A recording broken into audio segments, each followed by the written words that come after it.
Hey guys, it's Katie. Thanks for stopping by my channel.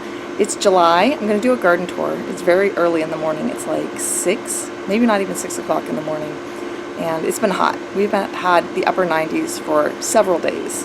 And it's forecasted to be upper 90s for many, many more days. Like 98. Not even like 95. I start wilting at about 74 degrees. So this is not something that I enjoy. So yeah, I've been trying to keep the garden watered as much as possible, but I haven't done very much else out here other than a few emergency cleanups. I'm having a lot of harlequin bugs, mostly on like the overwintered kale. This is kind of a risk with overwintering plants, is that the pests also overwinter, and then when the time is right, they explode. So I pulled all my overwintered kale. I got some seed off of it, which is kind of what I wanted, and the bees got the flowers, which is what I wanted. And they've all moved to my radishes, which are no good to eat because they're terrible when it's this hot. And I'm not sure if I should just leave the radishes so the harlequin beetles stay on the radishes, which I'm not going to eat anyway, and stay off of everything else, or if I should pull the radishes up. Also, the radishes are creating a lot of ground cover right now, keeping the soil moist, so I don't know, it's a balance between leaving things to be like a host plant and like a target plant, whatever you call it. Anyway, I'm going to go the opposite direction than I usually go for this garden tour. I also want to show you something I don't think I've ever shown you before, which is pretty cool. So this is a mango tree. It's just a mango seed that we ate, and it sprouted in my compost. And I've had this for maybe 3 or 4 years now, maybe 4 years. And I bring it in the winter, and usually it does okay. And then in the winter it drops a lot of leaves, you know, because it's indoors, and I try my best to keep it happy. But this year I was able to have a lot of leaves stay over winter, but then when I brought it out for the summer, I should have been a little more gentle in how I exposed it to sunlight, and you can see a lot of the leaves got sunburned. A lot of them dropped already. So these ones were actually the least damaged ones. But anyway, it's getting pretty thick at the trunk. There was 2 in here, but one finally died. And then it's put on all this new growth since it kind of got acclimated, and it loves the heat. It just needs to be introduced more slowly. These lovely glossy leaves. But yeah, that's pretty cool. I got a 4-year-old mango tree in zone 7. Alright. Here's my fig tree. We've had a few figs off of it already. And I think there's some up there that need to be picked, if you can see the brown ones. I'm not sure if it's with all figs, but I know this fig, it has a very like short mini season. See that one there? That one's not quite ready. And then in August it goes gangbusters. So I might get like 2 dozen figs off of it in July. And then in August, I'll get like a gallon a day, every day for like 3 or 4 weeks. But it's getting huge. I cut it way back, and I would say it's 10 feet tall at the tallest point. And it's wide, you know, it might be 10 feet wide. Let's see, over here, the blueberries are all done. Most of the blueberries I got are off this biggest bush, and I got maybe a little more than a quart, I think. The little snakes did their job. I didn't have too much like bird eating berries, which is nice. I actively invite birds into my yard, so that's nice that we can all get along. That's my new pink lemonade blueberry. These are spaghetti squash that I got from the grocery store. I just saved the seeds when I ate a squash once. And these aren't doing great. I have some more in another part of the garden that are going gangbusters. My husband tied it to go up the fence. But it's looking a little better. It's actually growing. For a long time it just stayed sort of the seed starting size. I got a dill growing out of bounds here. This is squash. I had put garlic in here, but it never came up. So I just threw some zucchini. It's just green zucchini. And I've been checking the backs of the leaves to make sure I don't get squash bugs. And so far these plants are okay. They're pretty young still. They haven't started flowering, but you can see some buds down in there. And these are kind of tight together, but you know, whatever. We'll see how they come up. This is a watermelon. It might be a little too late for watermelon, but I thought it could like vine here. We don't walk here anyway, and yeah, we'll see. I only have probably less than 90 days left in my season, and I started this indoors, but it's not, hasn't, I think it's, you know, establishing roots or something, because it hasn't really taken off. There's a volunteer tomato here amongst the asparagus. It's full of blossoms. Let's see what's over here. This might be the last overwintered kale. You can see what I mean about the harlequin bugs. These horrible little guys. But I'm just like, if they want to just live on this plant that's dying anyway, that's cool. I'll have to take care of it sooner or later. Some kale's coming up. And I put some flower seeds in here, just a mix of flower seeds, and nothing's really come up. There's a tarragon in there. And the tarragon is actually sprouting from the woody base, so that's encouraging. I think I left it in the pot a little too long, so I'm glad to see that it, you know, it's sprouting. I might cut it back and let it just start from scratch. My pathetic apple tree. I think I complain about this apple tree in every video. So I'll just show you. I have, I think, 3 apples. I had 5 at one time. These are the best apples I've ever had, but they're still not great. 1, 2, and then 1 back there. 3. This one's the biggest. I had 5, and I was keeping an eye on them. Now I have 3, so I don't know if they dropped off or something ate them. Anyway. Yeah, so again, the garden's not looking great. Some overwintered kale here, or drop seed, so this is coming up. And I put a squash in here, I think like a patty pan, like a vining squash. I don't see that it's come up. My tomatillo was looking really nice, but now it's looking very stressed from the heat. It's dropping fruit. Look how big this one would have been. And it dropped it in this one as well.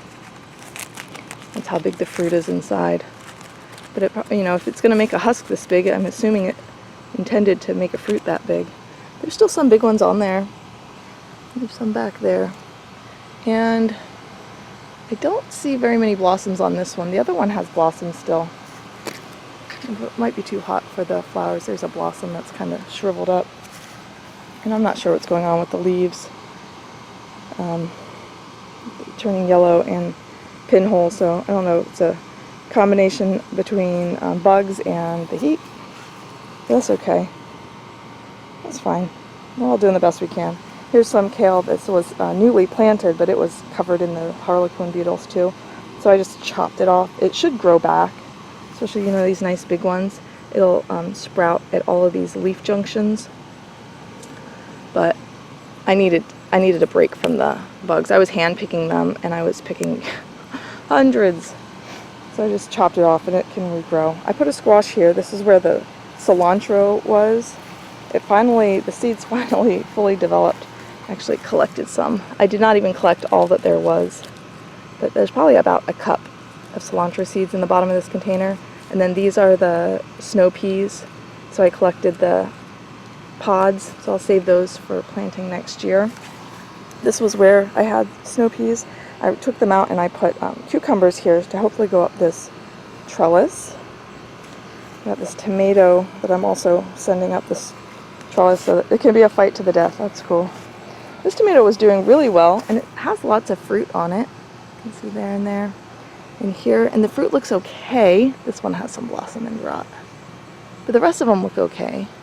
But then, you know, I think the blight has taken hold. You see a lot of lower branches. I should come clean this up. This is why I don't like growing tomatoes so much. Peppers are doing good. Got a few I should pick. These are so cute, and they're nice. They have a nice thick wall, so I'll probably save seeds from this guy.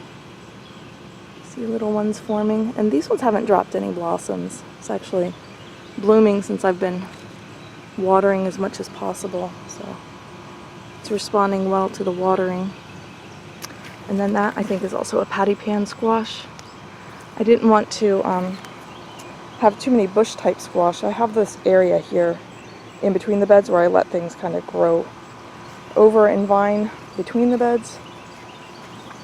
So it kind of just makes the best use of my space. Got some Swiss chard. It's stressed from the heat, but it's bouncing back. Some more tomatoes with blossom end rot. But a lot of them still look good. Got leaf curl, got yellowing. Yeah. And then the basil is being eaten up by something. I don't even know what. I was watering and this morning I disturbed the plants and out came a giant praying mantis. So hopefully he's doing his job. See, more harlequin beetles. I don't know that they really affect many plants, mostly brassicas, because I've seen them on the kale and I've seen them like on the radish greens. That's alright. This squash, I got one squash off of it, and then it turned hot, and I haven't seen any female flowers again. So, this one was actually interesting. It put a bunch of female flowers first, so they couldn't pollinate without the male flowers. And then it started putting out male flowers, and I actually hand pollinated that one, the one that I actually got. We already ate it. It was a hand pollinated one, so now we have some more male flowers, but I don't see any female flowers. Everybody just needs a break from the heat, I think. Here's radishes that are going to be no good to eat, but like I said, it's mostly just to keep moisture in the soil. I'm just leaving them. This pepper fell over. Got some nice peppers ripening. And this plant's actually standing up on its own, flowering again. I took a couple peppers off of this one recently, and they were good too. See what's in the little crevices? And I just grab them and squish them. I usually squish them while I'm watering, so I can just rinse my fingers off. You know, bug guts. This is green beans, well, purple green beans, but they're green beans. Going up the trellis, doing a good job. A little stress from the heat. They were setting flowers, but I don't know if they dropped, if they just haven't come out yet.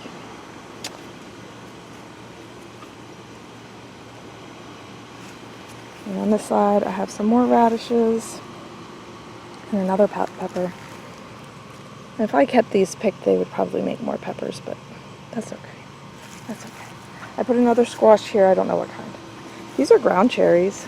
These are actually thriving and loving the heat. We've got some ground cherries on them. So these are kind of like the tomatillos. They like have this husk, and then inside is a fruit. This is an okra. I just threw this in here in the late spring, and it's finally starting to take off. Okra love the heat too, but I have a hard time starting them. Bugs are eating this one like crazy. But now it's growing fast enough that it can kind of outcompete the bugs. Alright. Some jalapenos here. I just threw these seeds in the ground, so they're way behind. But I think they're going to start flowering soon, so I'll probably get a bunch of little jalapenos. This one's falling over because I just watered. It was standing upright. More radishes I'm not going to eat. These are onion sets I just threw in, usually for just the onion tops. This one's flowering though. And I threw some more kale seeds here. There's a radish. Kale here. It's a little shaded by the tomatillos. This tomatillo is doing better. This is actually 2 tomatillos, and it's probably close to 5 feet tall, if not more. And this one still is flowering nicely. Lots of fruit. Maybe a little squeezy to see. It's like a little marble inside there. Some of these older ones, let's see. Oh, that might be ping pong ball size. That one's marble size. But see how big the husks are. And the plant's doing pretty good considering I got little pinhole spots. And here's the potatoes. They were starting to flower, and I threw more soil on them, and then they started growing again. So I don't know. I don't know if putting the soil is actually going to get me, like, even one more potato. I don't know. It'll be fine. This was the snow peas on this part of the trellis. I haven't put anything here yet. I guess I'll just put more green beans since I have the trellis. I might as well. There's one more jalapeno. I had ripped lettuce up out of here, put a squash, overwintered kale, same old, same old. Some new, oh, that's overwintered radish, that's some new kale. And then I got a couple Swiss chards that are suffering, and a bug-eaten basil. Looks like a repeat of the last couple of beds. These beds are my husband's. Got some carrots. We had one recently. It was not too bitter considering it's been so hot. Peppers are loving the heat. Got a lot of different hot peppers in here. That's all of his lettuce. He's letting it go to seed. So maybe we'll get a fall crop self-seeded. Got another volunteer ground cherry here. This one looks nice. And we got peppers. We got beets. I might start pulling the beets. We had a few, and then I just left them. They're getting pretty big down there. We eat the greens and the beets. There's a nice big one there. But everything looks good, so there's no harm in leaving them, I guess. Got a pepper. This is a big one. I don't know if this is a bell pepper. Usually the bell pepper plants get a little bigger. I don't even know what's in here. There's tomatoes and potatoes and peppers all mixed together. These are his long beans up these ropes. Nice long beans coming. The flowers are so cool. Let me see. They come off two to the side like that. And then you get two beans, although I don't know if something happened to this other bean. There's another set of flowers. Like little wings. Some chilies in there. This is a potato. Those are tomatoes. I don't see any fruit on these tomatoes. This is just like a jungle. And then his tomato bed is even crazier. So this is the tomato bed. I'm going to back up and give you the whole view. And there's tomatoes all over the place. There's a lot of these little ones. See all those clusters? I can't even see in there. He takes care of this bed, so I don't worry too much about it. He just brings tomatoes in the house, and I eat them. Lots of tomatoes. In the back, he's got some larger tomatoes. Oh, I just watered, so everything's wet. Some peppers in there. There's like this whole row. This row here is peppers. And he trimmed a lot of stuff back, so the peppers are getting kind of leggy. Trying to get to the sun. Look how cute that little pepper is. He's been picking these off too. He just eats them straight. Crazy man. Here's some of the larger slicers. I think he said this was Brandywine? Potato leaf variety. There's my daughter's bed. Oh, I gotta get out of here. I'm getting wet everywhere. Here's her chamomile. She's been picking off a flower or two every day. Saving it up. Maybe it'll be enough for like 1 cup of chamomile tea. But I heard this stuff self-seed, so maybe this bed will fill in over the years. Here's a tomato. She started this from seed in ground a little late, but it has really caught up. It's got some fruit. I asked her what variety. She showed me the seed packet. It just literally said cherry tomato. It's doing good, and all her tomatoes look good. With no.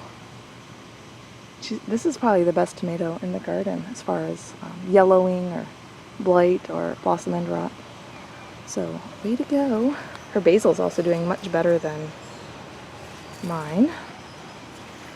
Sugar snap peas seem to be stunted. I told her the heat might be too much, so she might me pull something out and put something else there.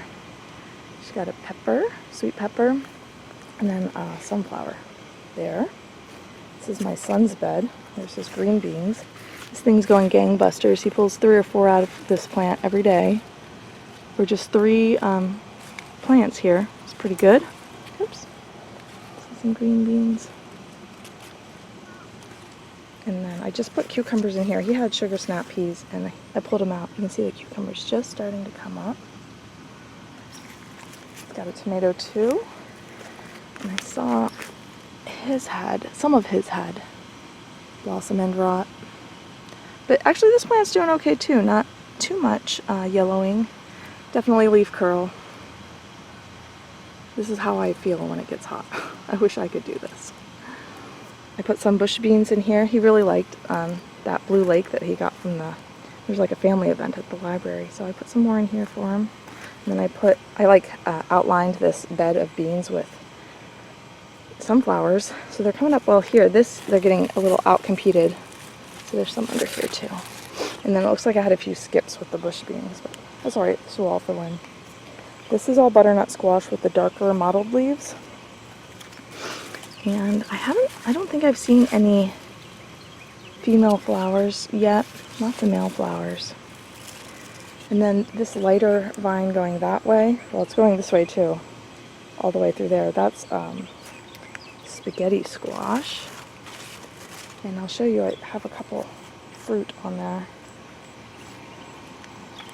This is all strawberries. I put a squash here, just to use the end of this bed, thinking that it would take a couple seasons for the strawberries to fill in, but look at all these runners. It's definitely filling in faster than I thought, which is great. Let's see if we can find that. Here it is. Spaghetti squash. Probably about 6 inches long right now. Lots of male flowers. There's a cicada under there, or cicada shell. Alright.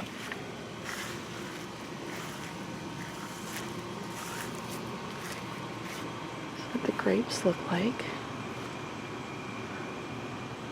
Coming through. Lots of grapes. And then the bees, I turned one hive into 3. I did a Denmark split. So the 2 outer hives, this one and this one, had no queens in them, so they have to raise their own queen. And I'm in the waiting period. So if you've ever, tried to conceive a baby, they have the 2-week wait between after you ovulate and before you get a pregnancy test, positive pregnancy test. That's kind of where I am right now. So I saw that they had queen cells, but she needs to emerge, and she needs to go on mating flights, and she needs to come back and start laying. So I have about 2 more weeks before I can even open them up to check. So I'm excited to do that in a few weeks. This was the original one that has a queen in it, and it's doing great. I added this box with just foundation, and I've already drawn out about 5 frames fully, and eggs in it, and nectar, and all sorts of stuff. This is a kiwi, hardy kiwi, transplanted not so well, but it's growing back with some new growth there, and going up this trellis. Got more grapes over here. Crazy amounts of grapes. And they all look good. The Japanese beetle eat the leaves up. But so far no sign of any fungus on the fruit, which is nice. It's a nice cluster. And this is another fig tree. It's also given a few figs. Not sure if I see any right now though. I don't really want to fight with it because the edges of these leaves are like, they give you paper cuts. And they make me itchy, so I'd rather not. Got peppermint in a pot. I think that's everything. I'll have Mom take you up here and show you the figs in the pots. Here's the figs in the pots. These are doing amazing. We got 3 nice big ones, and then 2 smaller ones here, and I think there's one more on the other side of the rain barrel. This one's over here to get a little more shade while it's got those tiny little baby leaves. I think that's about it, unless you want to see the front bed. So the front bed, this is all oregano, and it's way too much oregano, but I wanted it to bloom. It's a little early in the day, but usually the honeybees are all over this. Dozens and dozens of honeybees at the same time. Even though these tiny little flowers, they love them. And yeah, it looks like the sage is suffering in the heat. The rosemary has fully fallen over and now it's growing up. And the garlic chives are suffering in the heat, but I'm still using them. Also volunteer petunia. And some weeds. Echinacea. I love the orange echinacea. Some marigolds. Got borage all over the place. And bachelor buttons. I planted specifically for the bees. And then these little clusters are forget-me-nots, but nothing's bloomed out of them yet. And I got creeping thyme. I thought this would be a little bit more aggressive and kind of cover the mulch here. But it's growing slowly, so it's a perennial. Maybe it'll take a couple years to establish and help with the weed pressure. That's also a forget-me-not. And I got my pinwheel. I had to come in from the heat. It's only like 6:30 and it's already 85 degrees outside and so muggy. All right, thanks for watching my video. I'll see you guys next time.